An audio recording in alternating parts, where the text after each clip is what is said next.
भारत में बिस्कुट बनाने वाली केवल दो कंपनियां ही फेमस हैं। एक है मारीगोल्ड, दूसरा है पार्ले जी।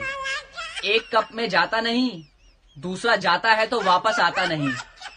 सुन, ऐसा कोई भी नोट ना आस पड़ोस में कहीं भी नजर आए ना, उठा के ले आया कर। तेरे से कम 4-5 नोट दिन के ऐसे चाहिए, ठीक है? सूंघ ले इसको अच्छे से, सूंघ ले। ऐसे ही नोट चाहिए, खाना नहीं है उसको, पकड़ के मेरे पास लेके आना है, ठीक है?